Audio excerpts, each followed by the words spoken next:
Assalamualaikum warahmatullahi wabarakatuh. Kenalkan, nama saya Ahmad Tekan ini. Saya dari Manajemen Informatika 2018 dari Stekom Kendal. Di sini saya akan mempresentasikan tentang enkripsi.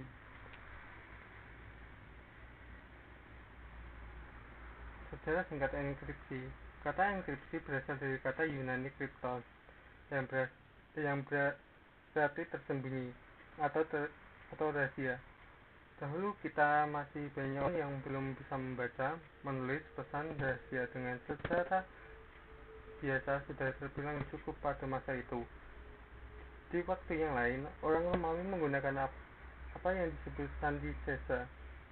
Enkripsi di sini terbilang sederhana, di mana masing-masing huruf pada teks digantikan oleh huruf lain yang memiliki selisih tertentu dalam alfabet. Jika misalnya angka yang ditentukan adalah 3, maka pesan ucapan bahagia atau akan menjadi Q, H, V, D, E, D, P, H, G, L, dan D. Pada tahun 1970-an, enkripsi melakukan sebuah lompatan yang besar, di mana Whitfield Stephen dan Martin Hellman memecahkan salah satu masalah mendasar dari kriptografi, yaitu bagaimana cara mendistribusikan kunci enkripsi dengan aman untuk digunakan kepada mereka yang membutuhkannya. Nah, di sini pengertian enkripsi adalah proses pengamanan suatu informasi dengan membuat informasi tersebut tidak dapat dibaca tanpa bantuan pengetahuan khusus, atau didefinisikan juga sebagai proses untuk mengubah plain text menjadi crypted text untuk melindungi informasi agar tidak terlihat oleh orang atau pihak yang tidak berhak. Informasi ini dapat berupa nomor kartu kredit, catatan penting dalam komputer, maupun password untuk mengakses suatu informasi. Contohnya, messenger authentication kode atau MAC atau digital signature. Pengguna yang lain yaitu untuk melindungi dari analisis jaringan komputer. Nah, di sini tujuan enkripsi ada 4, yaitu kerahasiaan, integritas data, autentikasi, dan non-reputasi atau penyangkalan. Adapun kelebihan enkripsi yaitu ada 4. Yang pertama, kerahasiaan suatu informasi terjamin, menyediakan autentikasi dan perlindungan integritas pada algoritma checksum atau hash. Yang ketiga, mengulangi penyadapan telepon dan email. Yang keempat, untuk digital signature. Kekurangan dari enkripsi ada 3. Yang pertama, penyediaan secara teroris, penyembunyian rekor kriminal oleh seorang penjahat. Yang ketiga, pesan tidak bisa dibaca bila penerima pesan lupa atau kehilangan kunci. Teknik-teknik enkripsi berdasarkan perkembangannya. Teknik-teknik enkripsi berdasarkan dapat dikelompokkan sebagai berikut. Yang pertama, kriptografi klasik. Dibutuhkan untuk menulis pesan rahasia hanya untuk tidak lebih dari data analog, karena kebanyakan orang tidak dapat dibaca. Semakin banyak literatur dengan tulis perbandingan diperlukan kriptografi sebenarnya. Jenis sandi klasik yang pertama adalah jenis transposisi yang mengatur ulang susunan dalam pesan, misalnya hello world menjadi hello password. Dalam skema penataan ulang yang sepele dan sederhana, dan substansi sipher yang secara sistematis menggantikan huruf atau kelompok huruf dengan surat-surat lain atau kelompok huruf, misalnya terbang sekaligus menjadi GMZ, DUPOCV, dengan mengganti setiap huruf dengan satu berikut dalam abjad Latin. Yang kedua, teknik era komputer. Pengembangan komputer digital dan elektronik setelah Perang Dunia Kedua memungkinkan sandi jauh lebih kompleks. Selain itu, memungkinkan untuk mengenkripsi data ataupun representatif ke dalam format binary, tidak seperti cipher yang hanya teks terenkripsi dalam bahasa tulis. Hal ini masih baru dan cukup signifikan. Banyak komputer sipher dapat dicirikan oleh operasi mereka dengan binary bit dalam urutan kadang-kadang kelompok atau blok, tidak seperti skema klasik dan mekanik yang umumnya memanipulasi karakter tradisional, yaitu huruf dan angka secara langsung. Yang ketiga, teknik era modern. Kriptografi kunci simetrik mengarah kepada metode enkripsi yang baik pengiriman maupun yang dikirim saling memiliki kunci yang sama, walaupun kebanyakan kunci yang ada sedikit berbeda namun masih berhubungan dalam hal kemudahan perhitungan. Teknik kriptografi ini diciptakan dengan maksud untuk dapat menciptakan sifar yang tidak dapat dipecahkan menggunakan teknik analisis frekuensi. Perbedaan dengan Caesar cipher, Hill cipher tidak mengganti setiap abjad yang sama pada client dengan abjad lain yang sama pada ciphertext karena menggunakan perkalian matriks. Pada dasarnya enkripsi dan enkripsi, Hill cipher menggunakan penerapan arithmetic modul pada kriptografi. Nah, di sini kriptografi kunci publik asimetrik. Kode Hill atau lebih dikenalnya Hill cipher merupakan salah satu algoritma kriptografi kunci simetris dan merupakan salah satu polyalphabetic. Hill cipher diciptakan oleh Lester S. Hill pada tahun 1929. Kriptografi ini diciptakan dengan maksud untuk menciptakan cipher yang dapat dipecahkan menggunakan teknik analisis frekuensi. Berbeda dari Caesar cipher, Hill cipher tidak menggantikan setiap abjad sama pada plain text dengan abjad yang lain yang sama pada ciphertext karena menggunakan perkalian matriks dan dasar enkripsi dan dekripsi. Sebagai kunci, Hill cipher merupakan algoritma kriptografi kunci simetrik yang sulit dipecahkan karena teknik kriptanalisis seperti analisis frekuensi tidak dapat diterapkan dengan mudah untuk memecahkan algoritma ini. Nah, di sini ada data krypton standar atau DIS. Data krypton standar adalah nama dari Federal Information Processing Standard FIPS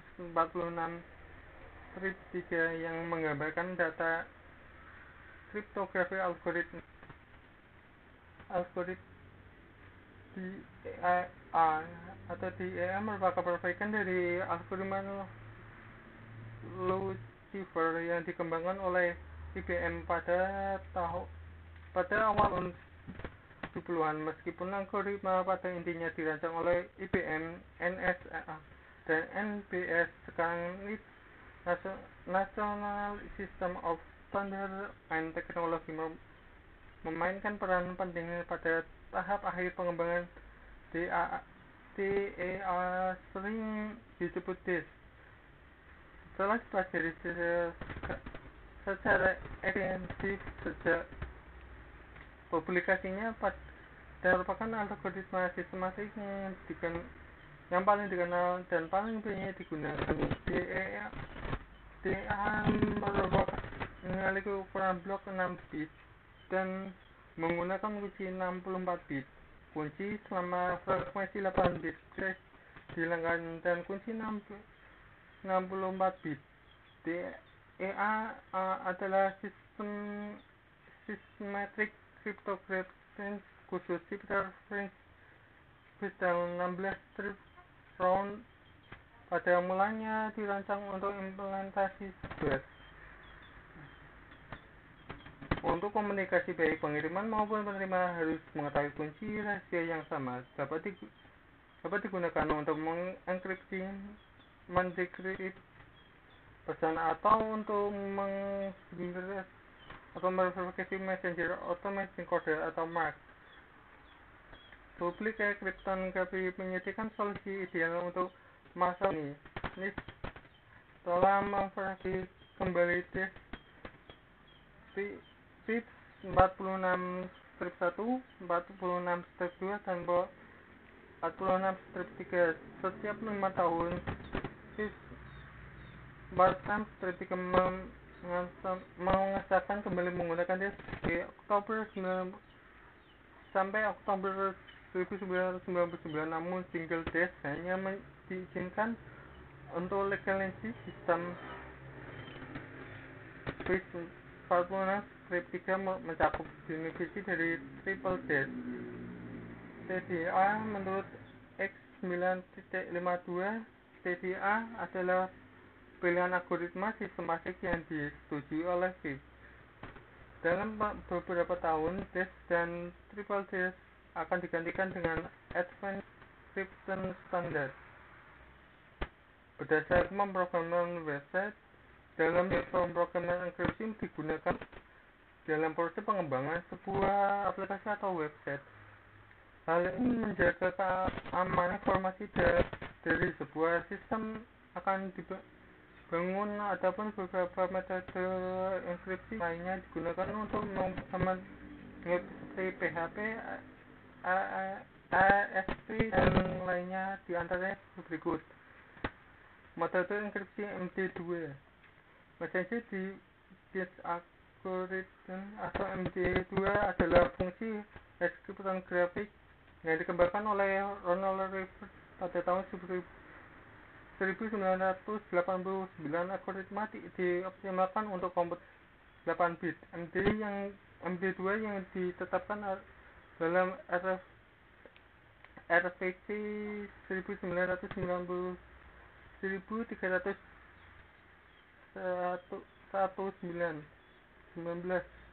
Algoritma lainnya telah diusulkan sejak dahulu, seperti MD4, MD5, dan SHA.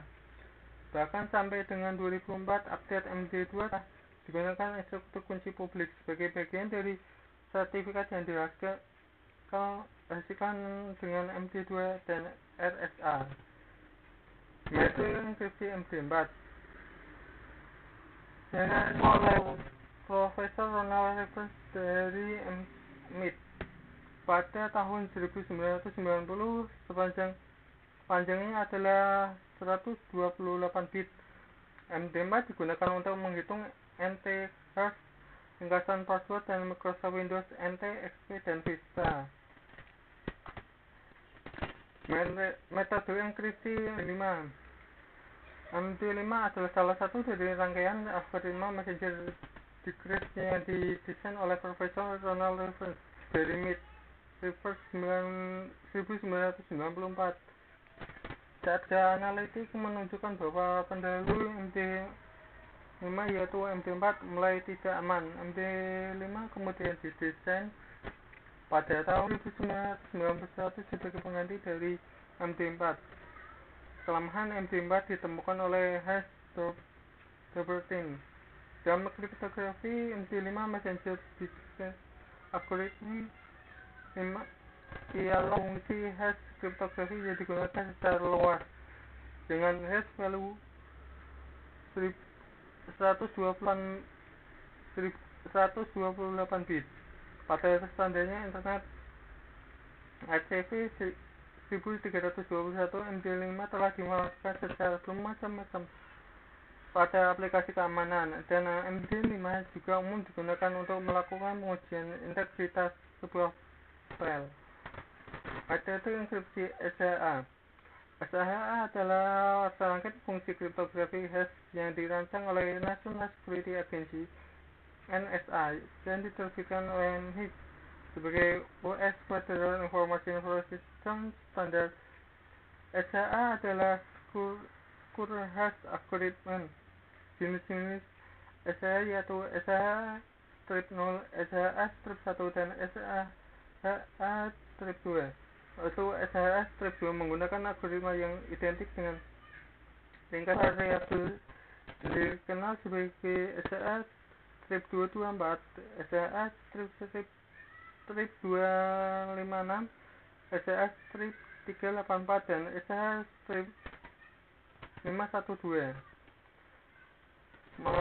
Metode enkripsi SC4 merupakan salah satu jenis stream cipher, yaitu memproses unit atau input data satu saat. Unit atau data pada umumnya disebut bit. Bahkan kadang-kadang bit. Di dalam hal SC4, dengan cara ini enkripsi dan dekripsi dapat dilaksanakan pada panjang yang variabel. SC4 menyandingkan stream cipher yang dibuat oleh Van Rivers pada tahun 1987 untuk pengamanan RSA. Algoritmanya didasarkan pada permutasi acak. Metode enkripsi base64. Base64 adalah sistem untuk mewakili data mentah bit sebagai karakter ASCII. Base64 menyediakan 6 bit encoding 8 bit. ASCII karakter base64 merupakan format yang dicetak menggunakan karakter, memungkinkan data yang dikirim dalam bentuk email dan akan disimpan di database atau file. Teknik enkripsi dasar ada beberapa, contohnya seperti substansi adalah dasar cipher yang telah dicontohkan di atas. Langkah pertama adalah membuat sebuah tabel substansi. Substansi dapat dibuat sesuka hati dengan catatan bahwa penerima pasangan memiliki tabel yang sama untuk melakukan dekripsi. Bila tabel substansi dibuat secara acak, akan sulit dipecahkan oleh cipher oleh orang yang tidak berhak. Tabel substansi di atas dibuat secara acak dengan menggunakan tabel tersebut dari plain text. Contohnya seperti 5 teknik dasar kriptografi dihasilkan dari cipher L, 7 key, 6 BP, 6 KBVB, M6, MPXT, 2 AM, BGP dengan menggunakan tabel substansi yang sama secara dengan array yang terbalik. Plain text dapat diperoleh kembali dari data cipher. Blocking. Sistem enkripsi terkadang memiliki plain text menjadi blok-blok yang terdiri dari beberapa karakter yang kemudian dievaluasi secara independen.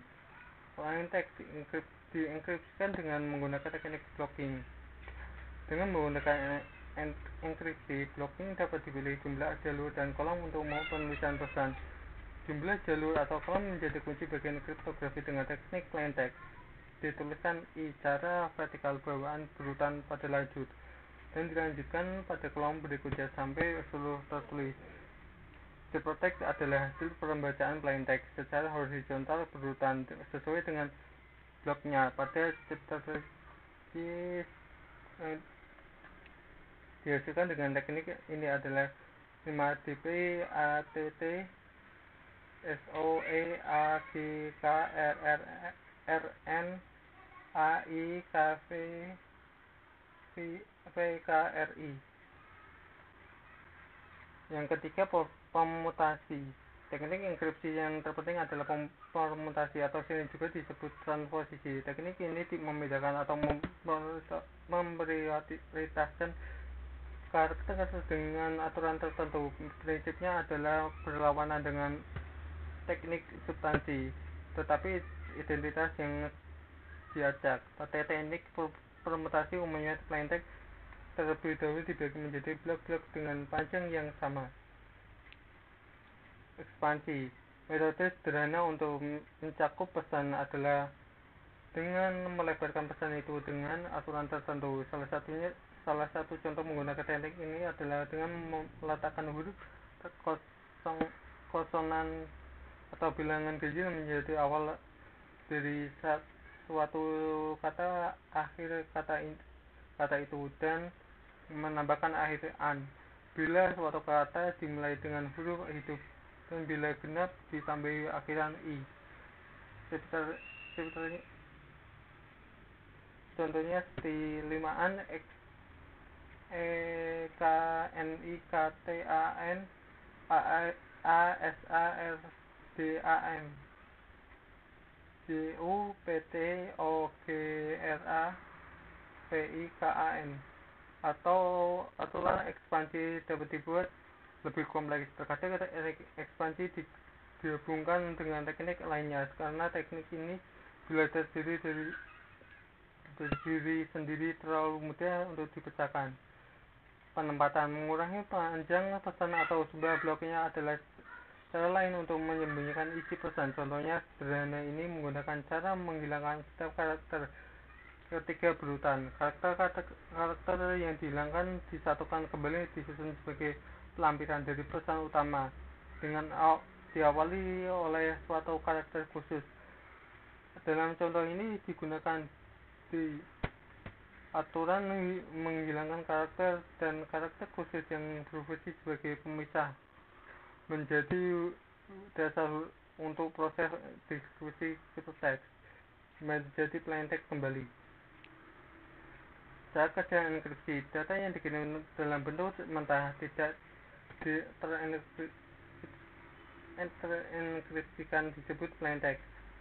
Data tersebut kemudian dienkripsikan menjadi algoritma enkripsi dan dikunci enkripsi. Proses tersebut menghasilkan sebuah bentuk data yang disebut ciphertext. Ciphertext ini hanya mampu dibaca apabila diuraikan terlebih dahulu dengan menggunakan sebuah kunci yang cocok dengannya. Proses pengubahan bentuk dari ciphertext menjadi plaintext disebut deskripsi. Contohnya sebagai berikut. Misalnya pesan M, plaintext dienkodkan menjadi fungsi E dan kuncinya K. Untuk menjadi ciphertext, E kurung buka K, M kurung tutup sama dengan M kurung tutup K. Pesan dapat dideskripsikan dengan menggunakan fungsi D dan kunci L. D kurung buka K, E kurung buka K, M kurung tutup menjadi M. Cara enkripsi yang paling sederhana adalah mengganti suatu alfabet dengan karakter lainnya, misalnya plaintext. Di Universitas Dua Wancana, kuncinya A sama dengan B, B sama dengan C, C sama dengan D, DS, dan seterusnya. Ciphertextnya C O J V S T J O B T E V U B X B D B O B. Sekian presentasi dari saya, kurang lebihnya mohon maaf bila ada kekurangannya. Sekian dan terima kasih.